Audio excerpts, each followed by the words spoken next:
Why you gotta bother me, man? Because I'm not doing very well at school. I'm reading at a third. I really don't want to get left back. Hey, some zit-covered thug is giving that nerd a wedgie. Tell my mommy. That's right, in this video we'll be talking about the school bully, a common stock character in media set in schools. If you'd like to see more of this series, subscribe to the channel and like this video. The bully is a super common antagonist in media. Once a fat kid, always a fat kid. They can be anything, from a squad of jocks who toss kids in dumpsters, a biker gang tying you to the flagpole naked, All right, say cheese. or a group of snobby girls led by an alpha bitch who taunts others relentlessly. George, this is Katie. Hello, sweetheart. Hi, welcome to our home. Essentially, a bully is anyone who is cruel to others, especially those who are weaker than them. This makes them the perfect hateable antagonist. Truth be told, the bully doesn't have to be just a student at a school. There are plenty of workplace bullies out there. Other times, the schoolyard bully stays a bully his whole life, like Biff in Back to the Future. Sometimes, it's even a teacher who bullies the kids, a sad scenario that is unfortunately pretty common in real life. Good luck!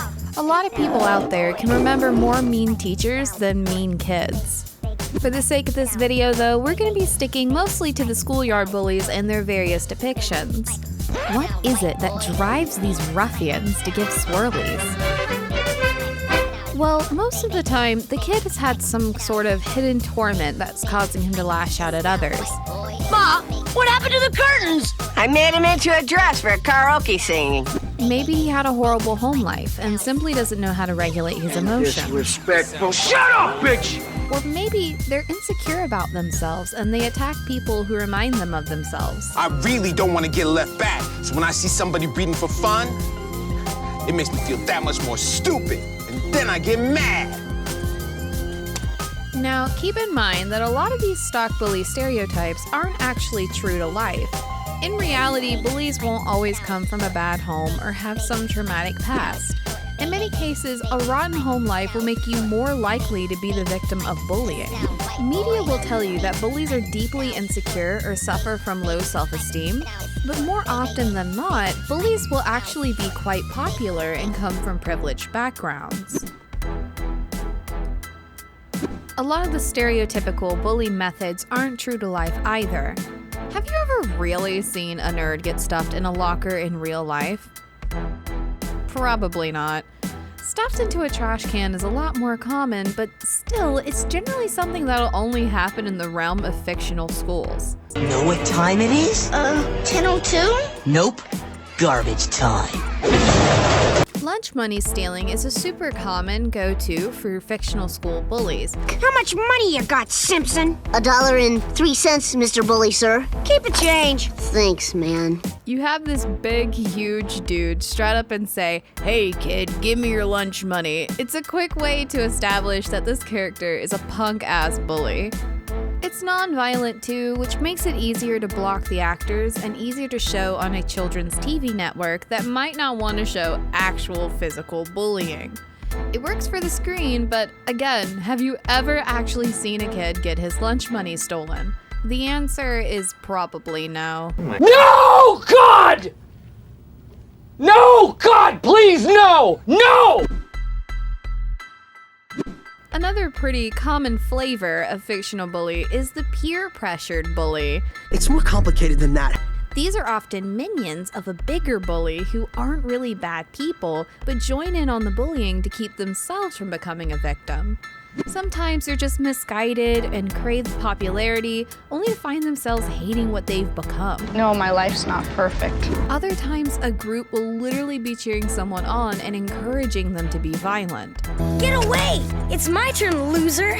Like the other tropes mentioned, these kinds of scenarios aren't actually all that common in real life.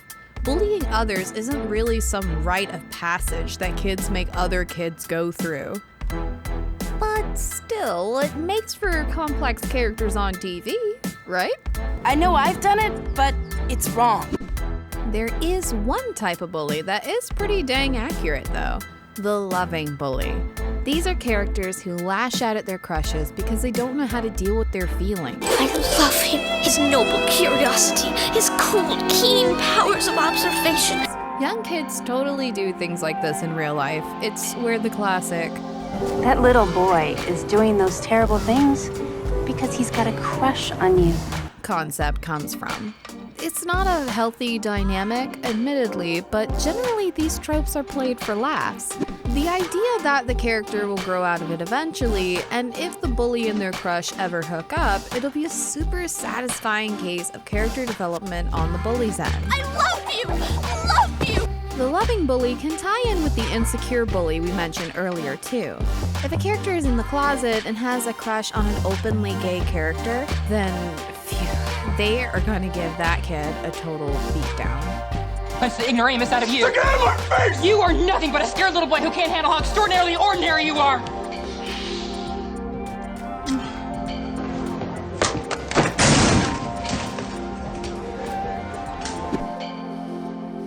Generally, the bully will end up being a big, tough jock or cheerleader type, but not always.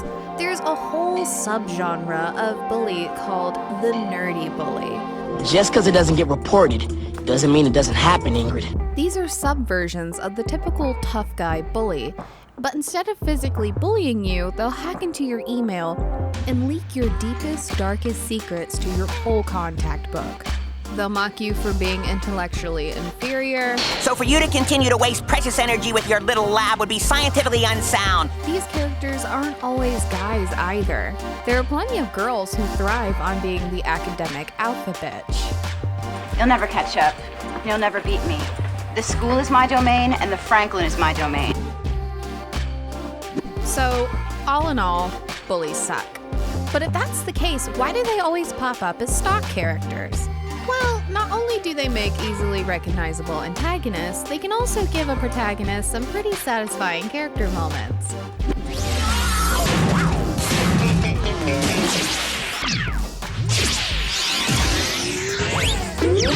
For example, if a protagonist has superpowers, they might spend some time using those powers to get back at their bully in some slapstick ways. This is super entertaining for the audience because we hate that guy too. It's a neat role reversal where the weak becomes strong and the strong becomes weak. Of course, there are also the scenarios where the bully protagonist turns on the bully and gives them the comeuppance they deserve. These are insanely cathartic and provide some of the most satisfying scenes. The protagonist doesn't have to bully the bully back though. Sometimes the bully gets reformed on their own. If a piece of media has a time skip, the main characters might meet their bully and find out they've mellowed out big time. And they might even apologize. Just like to say I'm sorry for the way I behaved in my youth. These types of characters provide closure for the audience by showing that even the biggest jerks might even be able to redeem themselves later in life. I was a major jerk. Other times, a character might gradually redeem themselves by being much kinder to those around them over the course of the TV show or movie. But forget it, because it's never gonna happen. These reformed bullies' storylines are genuinely heartwarming and warms the audience up to the character. Heck, the reformed bully might actually become the most memorable character and get the freeze frame ending. Truth? Truth. No. All in all, fictional bullies come in many forms. They're not always realistic, but hey, they make for some pretty solid characters. They're the type of characters you love to hate. There are a ton of bully types that we don't have time to cover here, but don't worry. If there's a type of bully that you want to dive into, let us know in the comments below. And don't forget to like and subscribe. We'll see you soon.